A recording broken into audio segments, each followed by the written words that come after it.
Captain Marcus Thompson stood at attention in the grand courtyard of the royal palace, his weathered hands gripping the ornate ceremonial bow. The autumn sun cast long shadows across the cobblestones as hundreds of spectators gathered for the annual Royal Guards exhibition. Nobles in silk gowns whispered behind their fans while commoners pressed against the barriers, eager to witness the legendary skills of the kingdom's elite protectors. At 52, Marcus had served the crown for over 3 decades.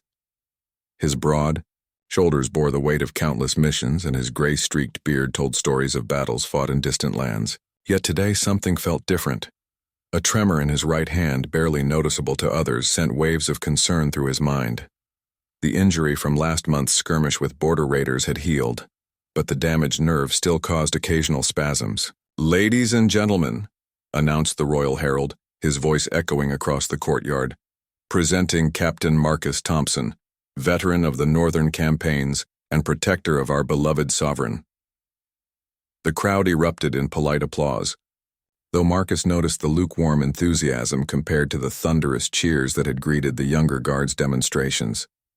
The target stood 60 yards away, a standard bullseye painted on aged oak. For Marcus, this distance had once been child's play. He had made impossible shots in howling winds during midnight raids and while mounted on galloping horses. But today, with hundreds of eyes upon him and that persistent tremor, doubt crept into his usually steady mind. Marcus nocked the arrow with practiced ease, his calloused fingers finding their familiar positions. The bowstring felt foreign against his cheek as he drew it back, the weight heavier than he remembered. His breathing technique, perfected over decades, seemed shallow and rushed. The target blurred slightly as he focused, his aging eyes struggling with the distance. "Show them how it's done, old man," shouted a young nobleman from the front row, his voice dripping with sarcasm. Several courtiers chuckled, their amusement barely concealed behind decorative masks. Marcus felt heat rise in his cheeks but maintained his composure, knowing that any reaction would only fuel their mockery. The wind shifted slightly, rustling the autumn leaves overhead. Marcus adjusted his aim, compensating for the breeze as he had done countless times before. But as he released the arrow, the tremor struck without warning. His fingers betrayed him at the crucial moment, sending the shaft wide of its intended mark. The arrow struck the wooden fence post 3 feet to the right of the target with a loud thunk. Silence fell over the courtyard like a heavy blanket, broken only by the distant sound of horses neighing in the royal stables. Marcus lowered his bow slowly, his face burning with embarrassment as the reality of his failure sank in. "Perhaps our veteran needs spectacles," called out the same nobleman, his voice cutting through the silence like a blade. Laughter rippled through the crowd, starting with the younger courtiers and spreading to the commoners who had come expecting a display of legendary skill. Lady Catherine Blackthorne, a sharp-tongued duchess known for her cutting remarks, stepped forward with a theatrical gasp. "Oh my, Captain Thompson, I do believe my 10-year-old nephew could manage better with a child's bow." Her words drew more laughter from the assembled nobles, each cruel chuckle adding weight to Marcus's humiliation. The other guards, many had, served alongside for years, shifted uncomfortably in their ceremonial armor. Some avoided eye contact entirely, while others watched with expressions mixing pity and embarrassment. Lieutenant Hayes, a promising young officer Marcus had taken under his wing, looked as though he wanted to disappear into the cobblestones. "Perhaps retirement beckons, Captain," suggested Lord Pemberton, the kingdom's treasurer, his words carrying the false sweetness of poisoned honey. "Surely a man of your advanced years has earned a peaceful cottage somewhere far from the demands of royal service." Marcus felt the sting of each word, but decades of military discipline kept his expression neutral. He had faced charging cavalry, siege weapons, and assassination attempts without flinching, yet these barbed comments from perfumed nobles cut deeper than any sword ever had. The weight of his failures seemed to press down on his shoulders like a mountain. King Edmund himself watched from the royal balcony, his expression unreadable behind his ceremonial mask. The monarch had witnessed Marcus's heroics countless times over the years, but today's display painted a picture of a warrior, past his prime. The king's silence spoke volumes. and Marcus wondered if his sovereign was already considering his replacement. As the crowd began to disperse, their whispered conversations carried fragments of mockery and disappointment. The mighty Marcus Thompson, they said, reduced to missing barn doors. The legacy he had spent 30 years building seemed to crumble with that single failed shot. Young pages hurried to collect the ceremonial equipment, avoiding Marcus's gaze as they worked. The servants who had once looked up to him with admiration now treated him with the careful politeness reserved for the elderly and infirm. Each respectful nod felt like another nail in the coffin of his reputation. Marcus remained standing in the courtyard long after the last spectator had departed. The shadows grew longer as the sun sank toward the horizon, painting the palace walls in shades of amber and gold. His bow felt heavier in his hands, no longer the extension of his will it had once been, but a reminder of his mortality and declining abilities. The tremor struck again, causing his fingers to twitch involuntarily. Marcus stared at his traitorous hand with a mixture of frustration and resignation. How many more failures would he endure before the inevitable summons to the king's chambers? How long before he would be politely dismissed from the service that had defined his entire adult life? As darkness began to fall over the royal palace, Marcus Thompson walked slowly toward the barracks, each step echoing his fall from grace. Tomorrow would bring new challenges, new opportunities for failure, and the continued whispers of those who had witnessed his humiliation. The legendary marksman was now nothing more than an aging soldier whose time had passed, or so everyone believed. The morning after the disastrous exhibition, Marcus woke before dawn to find his small quarters unusually quiet. Normally, fellow guards would stop by for their daily briefings or casual conversation, but today the hallway outside his door remained empty. The silence spoke louder than any words of condemnation could have. News of his failure had spread through the palace like wildfire. Servants averted their eyes when he passed, and younger guards who once sought his advice now found urgent business elsewhere whenever he approached. The isolation cut deep, reminding him of his first lonely days as a new recruit decades ago. Except now the loneliness came with the bitter taste of disgrace. Marcus made his way to the training grounds, hoping that familiar routines might restore some sense of normalcy to his shattered world. The archery range stood empty in the early morning mist, targets waiting like silent judges of his abilities. He selected a plain wooden bow from the equipment rack, nothing like the ornate ceremonial weapon that had betrayed him yesterday. Drawing arrow after arrow from his quiver, Marcus began the methodical practice that had shaped his legendary reputation. The first shot flew true, striking the center ring with a satisfying thud. The second found its mark beside the first. Soon a tight cluster of arrows decorated the bullseye, each shot placed with the precision that had once made him famous throughout the kingdom. "Your aim seems steady enough now," came a voice from behind him. Marcus turned to see General Harrison approaching, the grizzled commander's face bearing its usual stern expression. At 65, the general had survived more battles than any man should, and his opinion carried weight throughout the military hierarchy. "Yesterday was an unfortunate display," Marcus replied, lowering his bow with practiced military bearing. "I have no excuse for my performance before the court." General Harrison studied the target, noting the precise grouping of arrows. "Interesting," he mused, stroking his silver beard. "A man who cannot hit a barn door yesterday can split arrows today. Tell me, Captain, what changed between sunset and sunrise?" Marcus hesitated, unwilling to blame his failure on a medical condition that might result in immediate dismissal from service. "Perhaps the pressure of the ceremony affected my concentration, sir. Public displays have never been my strength." "Indeed," the general nodded slowly. "Your strength has always lain in results rather than theatrics, which brings me to why I sought you out this morning." He paused, studying Marcus with eyes that had evaluated countless soldiers over the decades. "I have a proposition that might interest you."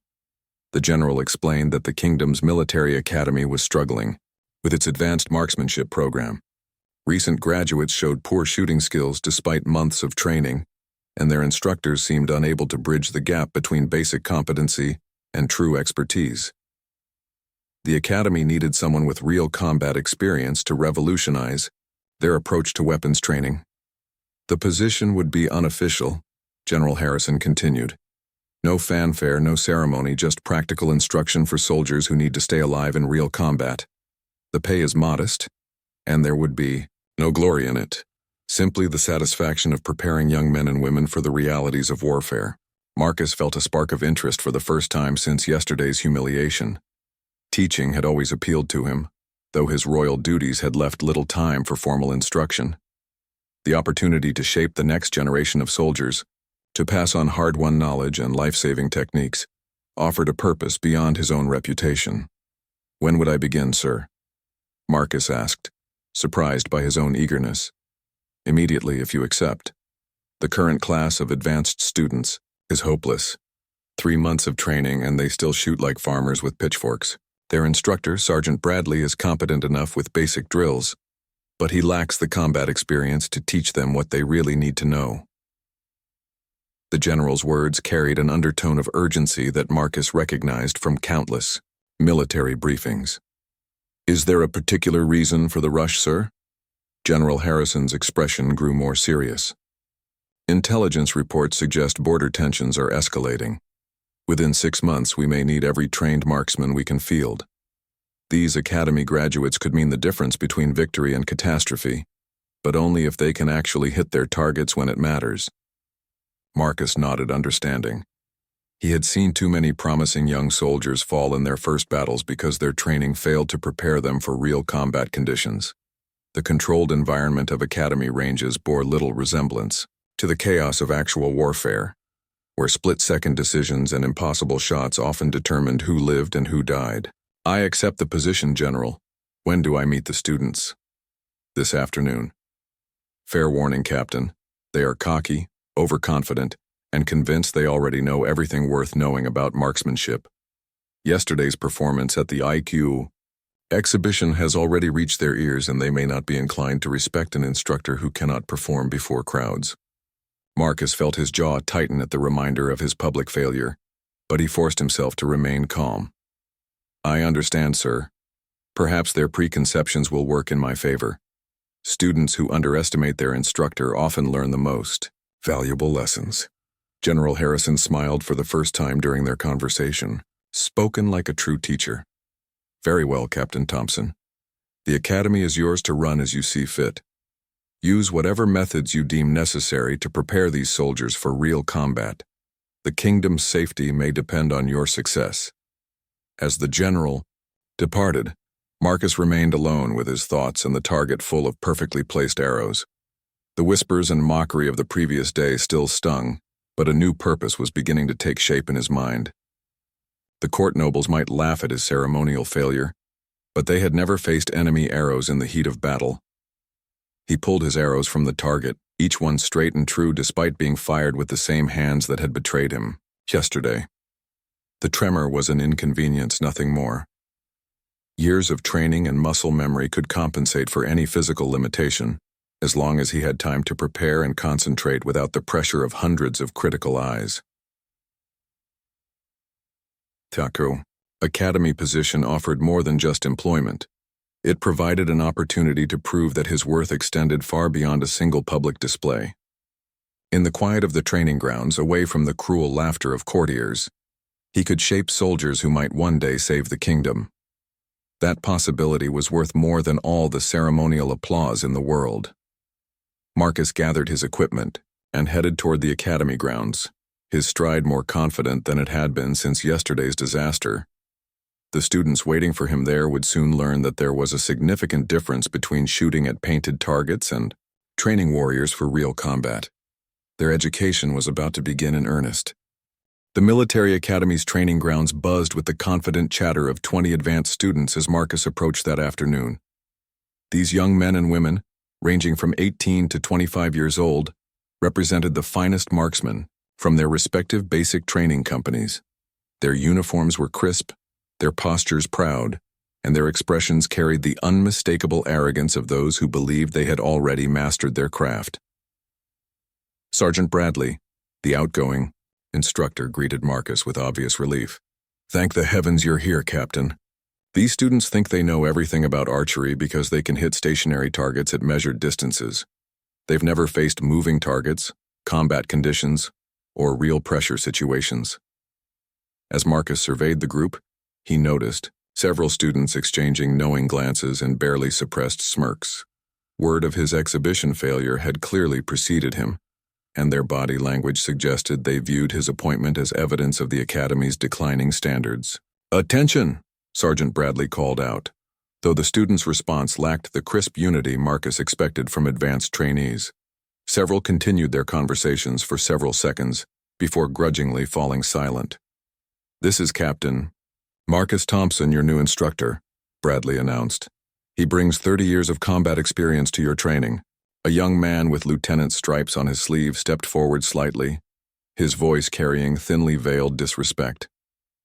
"Begging your pardon, sir, but isn't this the same Captain Thompson who missed a stationary target at yesterday's exhibition? We heard about it from the palace guards." Murmurs rippled through the group, and Marcus saw several students struggle to contain their amusement. The challenging question hung in the air like smoke from a battlefield, demanding a response that would either establish his authority or confirm their suspicions about his declining abilities. Marcus studied the young lieutenant for a moment, recognizing the type immediately. Talented, ambitious, and utterly convinced of his own superiority, based on limited experience in controlled environments.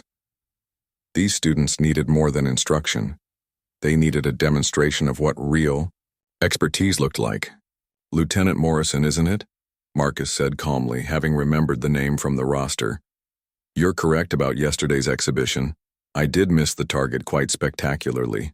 Tell me, what's the furthest distance you've successfully hit a target?"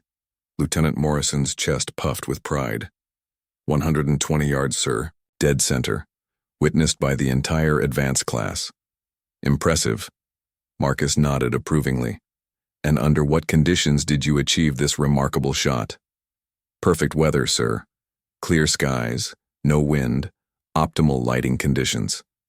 Marcus walked over to the equipment rack and selected a well-worn bow, testing its string tension with practiced movements. "I see. And have you ever attempted to hit a target while enemy arrows were flying past your head? Or perhaps while your position was under siege and you hadn't eaten in 2 days?" The lieutenant's confident expression faltered slightly. "No, sir, but those are unusual circumstances." "Unusual?" Marcus let out a short laugh. "Lieutenant, in real combat, perfect conditions are the unusual circumstance. Everything you've practiced here, every technique you've mastered becomes worthless the moment an enemy decides not to cooperate with your training schedule." He gestured toward the standard range targets, all positioned at measured distances, with clear sight lines. "How many of you have attempted to hit targets partially concealed behind cover? Or moving targets that don't follow predictable patterns? Or shots that must be taken while you're moving, exhausted, or under extreme stress?" The silence that followed his questions provided all the answer he needed. These students had been trained to be target shooters, not combat marksmen. Their skills were impressive in controlled environments, but potentially fatal in real warfare. "Today, we begin your real education," Marcus announced. "Everything you think you know about archery is about to be challenged.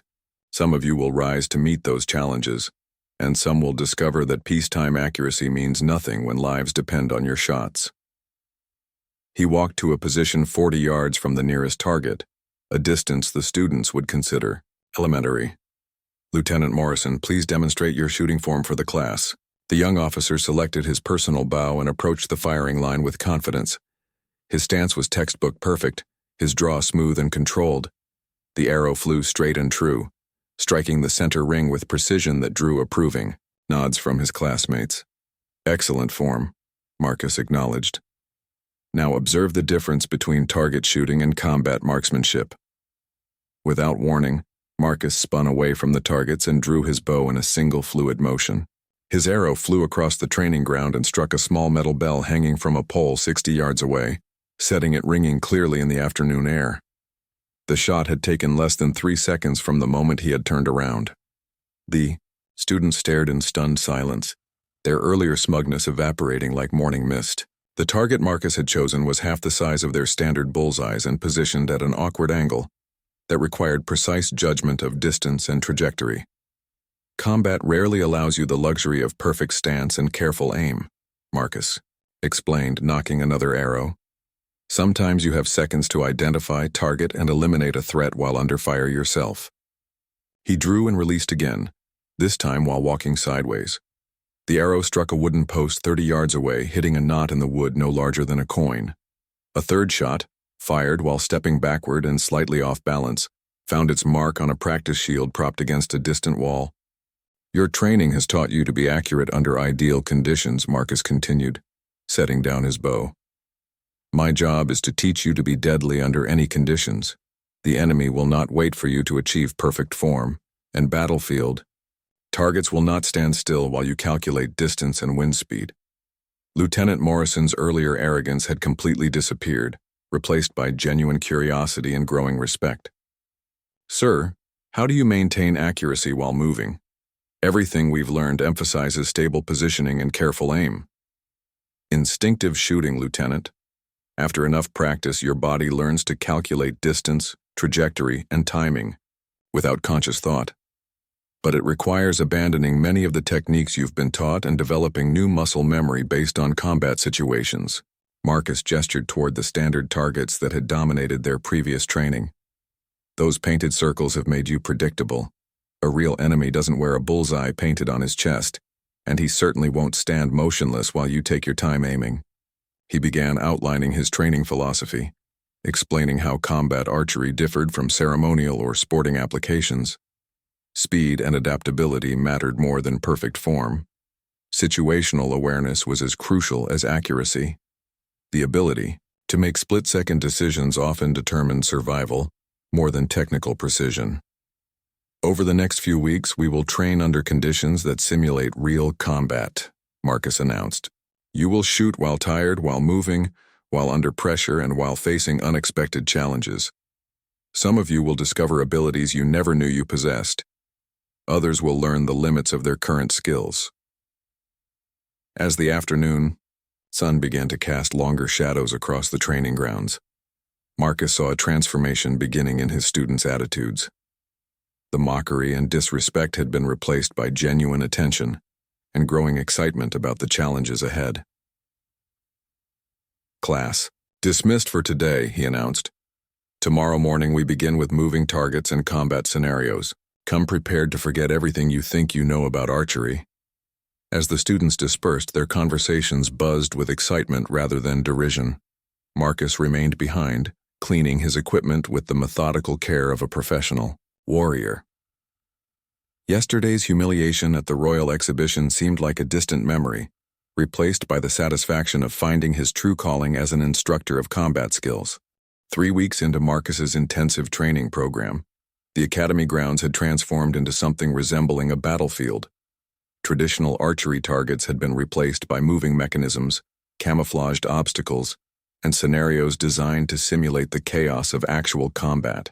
The students, once pristine in their perfect uniforms, now bore the dirt and sweat of rigorous training. Lieutenant Morrison emerged as one of Marcus's most dedicated pupils, his initial arrogance replaced by hungry determination to master the combat techniques. Each morning found him practicing before the official training began, working on the instinctive shooting methods that Marcus emphasized over traditional precision aiming. The key is trusting your subconscious mind, Marcus explained during one of their dawn sessions. Your eyes and hands have already calculated the shot before your brain realizes it. Conscious thought only slows you down when seconds matter. The training scenarios Marcus designed pushed his students far beyond their comfort zones. They practiced shooting while running obstacle courses, hitting targets that appeared suddenly from concealment, and making accurate shots while under simulated attack. The physical demands were exhausting, but the mental challenges proved even more difficult. One particularly effective exercise involved students shooting while Marcus and other instructors shouted orders, rang bells, and created distractions designed to break concentration. Initially, accuracy plummeted as students struggled to maintain focus amid the chaos. However, after repeated exposure to these conditions, They began developing the tunnel vision and selective attention that marked experienced combat archers. "John, battle you won't have silence and perfect lighting," Marcus reminded them during a training session conducted at dusk. Enemies scream, weapons clash, smoke fills the air, and your own fear tries to cloud your judgment. Learning to shoot accurately despite these distractions is what separates soldiers from corpses. The most challenging exercise Marcus introduced was called the gauntlet. Students had to navigate a course filled with pop-up targets while carrying a wounded comrade simulation, avoiding obstacles and maintaining awareness of multiple threats. Only 3 students managed to complete the course successfully on their first attempt, including Lieutenant Morrison, who had absorbed Marcus's teachings with remarkable speed. Word of the Academy's revolutionary training methods began spreading throughout the military hierarchy. Officers who had served under Marcus in previous campaigns arrived to observe the sessions, curious about the dramatic transformation in student capabilities. Even General Harrison made unscheduled visits, watching with approval as students demonstrated skills that far exceeded traditional academy standards. "Your methods are unorthodox but effective," the general commented after witnessing a session where students accurately engaged multiple moving targets while under time pressure. "These soldiers are developing instincts that typically take years of combat experience to acquire." Marcus nodded with satisfaction, watching his students clean their equipment after another grueling day. Traditional archery training focuses on perfecting technique under ideal conditions. Combat training focuses on maintaining effectiveness when everything goes wrong simultaneously. The transformation in his students extended beyond mere technical skills. Confidence replaced arrogance, and genuine teamwork emerged as they learned to cover each other's weaknesses and capitalize on individual strengths. The mocking attitude they had initially displayed toward Marcus had evolved into profound respect for both his expertise and his dedication to their development. However, not all feedback was positive. Reports reached Marcus that several court nobles had complained about the Academy's excessive militarization and the unseemly focus on warfare preparation. Some criticized the departure from traditional ceremonial archery training, arguing that royal guards should master pageantry as well as practical skills. "Let them complain," Marcus told Lieutenant Morrison when the young officer expressed concern about the political criticism. They weren't the ones who had to watch good soldiers die because their training failed them when it mattered most. Devo. Criticism stung because it reminded Marcus of his own ceremonial failure, but he refused to compromise his training methods to appease courtiers who had never faced combat. His students were developing abilities that could save their lives and protect the kingdom, which mattered more than maintaining traditions that prioritized appearance over effectiveness. During the 4th week of training, an unexpected test arrived in the form of a surprise inspection by the Royal War Council. 3 senior generals, accompanied by several court officials, arrived without warning to evaluate the Academy's new training protocols. Marcus's students would have to demonstrate their skills before the same type of critical audience that had witnessed his humiliation. "Remember everything we've practiced," Marcus told his nervous students as they assembled for the impromptu demonstration. "Ignore the observers and focus on your targets. Trust your training and your instincts." The demonstration began with traditional archery displays to satisfy the court officials, but quickly evolved into the combat scenarios that Marcus had developed. Students navigated obstacle courses while engaging multiple targets, demonstrated accuracy under simulated stress conditions, and exhibited the split-second decision-making that real combat required. The transformation was remarkable. These same students who had mocked Marcus a month earlier now moved with the fluid precision of seasoned warriors. Their shots found their marks with deadly consistency, even under the most challenging conditions Marcus could devise. General Blackwood, the eldest member of the War Council, observed with keen interest as Lieutenant Morrison completed a particularly difficult sequence involving moving targets and partial concealment. The young officer's performance was flawless, each arrow finding its intended target despite the complex requirements of the exercise. "Impressive," the general murmured to Marcus. "This young man shoots with the instincts of a veteran campaigner. How long has he been training?" 4 weeks under the new protocol, sir. Lieutenant Morrison represents the typical improvement we've seen across all students. The general's eyebrows rose in surprise. 4 weeks? Traditional training takes 6 months to achieve half this level of proficiency. As the demonstration concluded, Marcus felt a familiar tension in his stomach. Once again, he found himself awaiting judgment from senior officials, memories of his ceremonial failure fresh in his mind. However, this time his student's performance spoke louder than any personal demonstration could have. Captain Thompson, General Blackwood announced formally, "The War Council commends your innovative training methods and their remarkable results. We are recommending immediate adoption of these protocols across all military academies throughout the kingdom." The announcement sent ripples of excitement through the assembled students, who had worked tirelessly to master the demanding curriculum.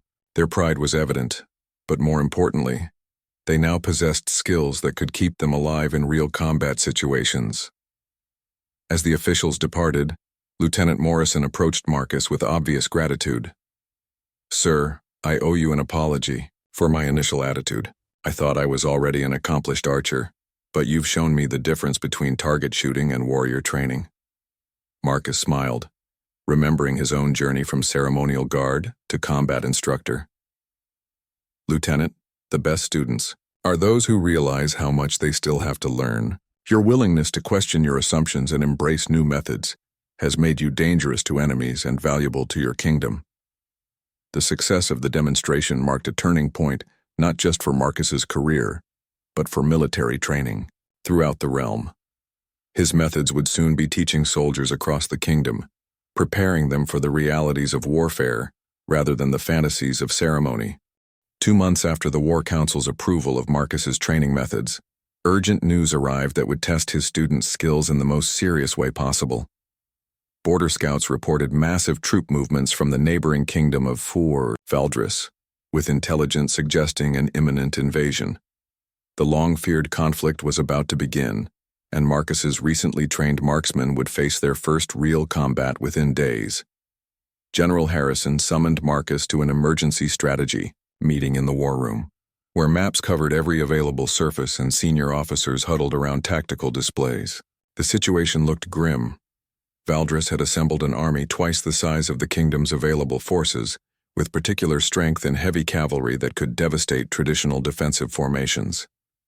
"Captain Thompson," the general began, without preamble, "we need your assessment of the Academy graduates' readiness for actual combat. Our entire defensive strategy may depend on their ability to perform under real battlefield conditions." Marcus studied the tactical map spread before them, noting the key positions where skilled archers could make the difference between victory and catastrophe. "The students have progressed beyond my expectations, sir. However, there's a significant difference between training scenarios and facing an enemy who's actively trying to kill you. Understood, but we have no choice. Intelligence reports suggest Valdris will attack within the week, and we need every trained archer we can field. How many of your students do you consider combat ready?" The question weighed heavily on Marcus's mind. Each student represented months of intensive training, but more importantly, each was someone's son or daughter who might not return home if his assessment proved wrong. All 20 have mastered the technical skills, but I'd recommend Lieutenant Morrison and Sergeant Walsh for the most critical positions. They've shown exceptional composure under pressure. Plans were quickly developed to integrate the Academy graduates into the kingdom's defensive strategy.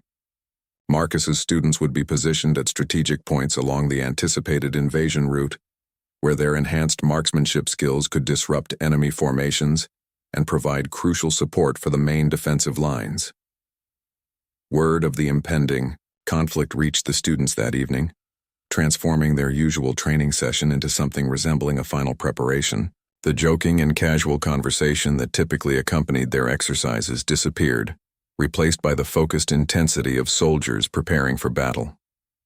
"Sir," Lieutenant Morrison approached Marcus after the session ended, his usual confidence, tempered by obvious concern.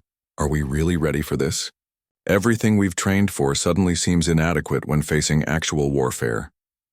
Marcus recognized the pre-battle anxiety that affected even experienced soldiers before their first real combat. "Lieutenant, Fear before battle is natural and actually beneficial. It keeps you alert and focused. The training you've received has prepared you better than most soldiers get in years of service. Trust your instincts and your skills. The next few days passed in a blur of final preparations, equipment checks, and tactical briefings. Marcus found himself torn between pride in his students' development and anxiety about their upcoming baptism by fire. He had trained them to the best of his ability, but combat had a way of revealing weaknesses that no training scenario could anticipate. On the morning of deployment, Marcus stood before his assembled students in full combat gear for what might be their final session together. Gone were the pristine academy uniforms, replaced by practical battle armor and field equipment. These young men and women looked like the seasoned warriors he had trained them to become. "You are no longer students," Marcus announced, his voice carrying across the silent formation. "You are the kingdom's shield against invasion, trained to a standard that exceeds most veteran units. What you do in the coming battle will determine not just your own survival but the fate of everyone you've sworn to protect." He paused, studying each face and remembering their individual journeys from overconfident academy students to skilled combat archers. "Remember that your training has given you advantages that enemy forces don't expect. Use your mobility, trust your instincts, and support your fellow soldiers. Most importantly, come home alive so you can train the next generation." The emotional weight of the moment was palpable as students who had become like family prepared to face mortal danger. Several approached Marcus individually to express gratitude for his instruction and guidance, understanding that these might be their final words together.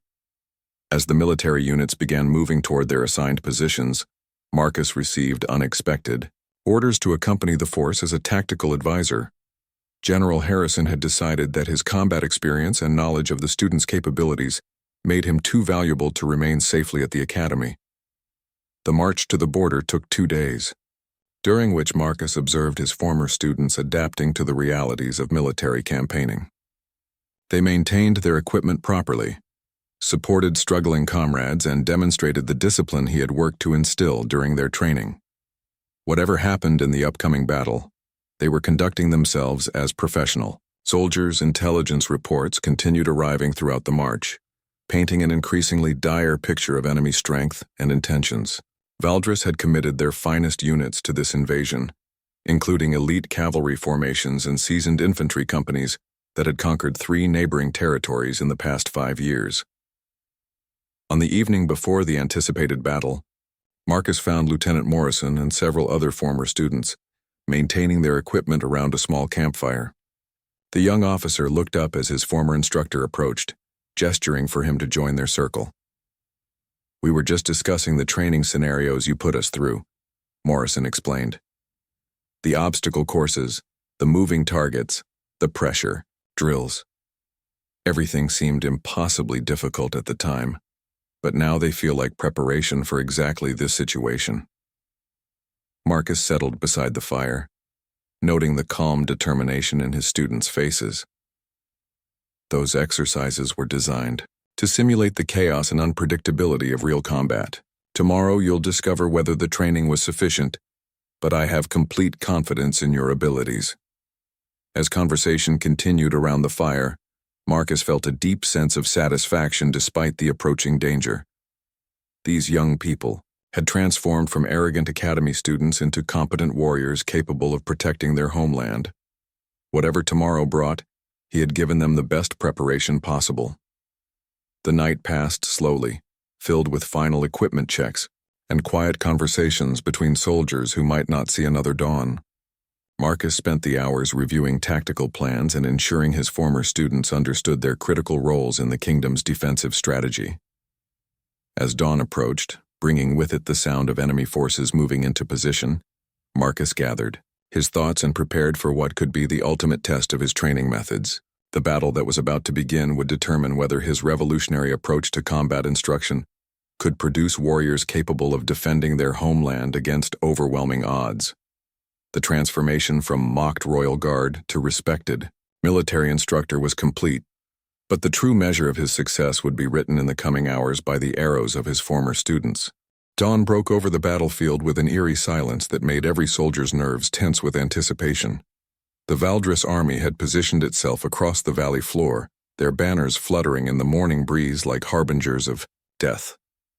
Marcus stood with General Harrison on a small hill overlooking the field, watching through a spyglass as enemy forces arranged themselves in battle formation. 15,000 men, the general muttered grimly. Our intelligence was wrong. They've brought nearly twice what we expected. The kingdom's defenders numbered barely 8,000, making their disadvantage even more severe than originally calculated. Through his spyglass, Marcus could see his former students positioned at key points along the defensive line. Lieutenant Morrison commanded a squad of archers on the left flank, while Sergeant Walsh had been assigned to protect the crucial supply wagons in the rear. Each of his 20 students held positions that could influence the battle's outcome, their months of intensive training about to face the ultimate test. The Valdris forces began their advance at mid-morning, starting with a massive cavalry charge. Designed to shatter the kingdom's defensive lines, heavy war horses thundered across the valley floor, their armored riders presenting exactly the type of moving targets that Marcus had trained his students to engage. First wave incoming, Marcus reported to General Harrison, watching through his spyglass as the enemy cavalry approached the defensive positions. Distance approximately 400 yards and closing rapidly. The battle erupted with thunderous violence as the two armies collided. Arrows filled the air like deadly rain, creating a canopy of death above the struggling formations. Marcus watched with intense focus as his former students engaged their first real enemies, their training translating into precisely placed shots that found gaps in armor and brought down charging horses. Lieutenant Morrison's performance was particularly outstanding. His unit had been positioned to protect a critical bridge that the enemy needed to secure their supply lines. As Valdris cavalry attempted to overwhelm the position, Morrison's archers demonstrated the rapid-fire techniques Marcus had drilled into them, releasing arrows with mechanical precision while maintaining perfect accuracy. Morrison's unit is holding the bridge, Marcus reported with barely concealed pride. They've stopped 3 separate cavalry charges and eliminated at least 30 enemy riders. The battle raged for hours, with fortunes shifting back and forth as fresh enemy units entered the fray. Marcus's students proved their worth repeatedly, adapting to changing conditions and demonstrating the flexibility that his training had emphasized over rigid adherence to standard tactics. Sergeant Walsh faced the most challenging test when enemy infiltrators attempted to destroy the supply depot she was protecting. The attack came from multiple directions simultaneously, requiring split-second decisions and the ability to engage targets while under direct assault. Walsh's unit responded with the instinctive coordination that Marcus had worked to develop, covering each other's positions and maintaining defensive integrity despite overwhelming pressure. Walsh has repelled the infiltration attempt, came the field report that made Marcus's chest swell with pride. Minimal casualties, all objectives secured. As afternoon approached, the battle reached its critical phase. Valdris commanders, frustrated by the unexpected effectiveness of the kingdom's archer units, committed their elite guard in a final desperate assault. These were veteran warriors who had conquered half the continent, and their attack promised to test every skill Marcus's students had learned. The elite enemy formation advanced with disciplined precision, their shields locked together to deflect arrows while maintaining perfect formation discipline. Traditional archery would have been largely ineffective against such professional soldiers, but Marcus's combat training had prepared his students for exactly this scenario. Elevated positions, maximum penetration, Marcus whispered, recognizing the tactical situation his students now faced. He had trained them to find weak points in armor, to aim for joints and gaps that offered vulnerability even in heavily protected enemies. Lieutenant Morrison's voice carried across the battlefield as he directed his archers to implement the advanced techniques Marcus had taught them. Concentrated fire on formation leaders, target officers, and standard bearers. The tactical knowledge Marcus had shared during countless training sessions now guided coordinated salvos that disrupted enemy command structures. The tide of battle, began to shift as Marcus's students systematically dismantled the Valdris assault. Their enhanced accuracy eliminated key enemy leaders, while their rapid-fire capabilities created casualty rates that the advancing forces could not sustain. Wedding had begun as a coordinated attack dissolved into chaos as unit cohesion collapsed under the devastating archery barrage. "The enemy is breaking!" General Harrison shouted with excitement as Valdris forces began retreating across the valley. "Your students have turned the tide of this entire battle." By evening, the field belonged to the kingdom's defenders. Valdris forces had withdrawn in complete disarray, leaving behind their dead and wounded along with most of their heavy equipment. The invasion had been not just defeated but utterly routed, largely due to the unexpected effectiveness of archery units that performed far beyond normal military expectations. As casualty reports arrived throughout the night, Marcus learned with profound relief that all 20 of his former students had survived the battle. Several bore minor wounds, but none had suffered serious injury despite being positioned at the most critical points of the defensive line. Lieutenant Morrison approached Marcus the following morning, his armor still bearing scorch marks from enemy fire. "Sir, I wanted to thank you again for everything you taught us. Without your training methods, half of us would be dead, and the rest would have failed in our missions.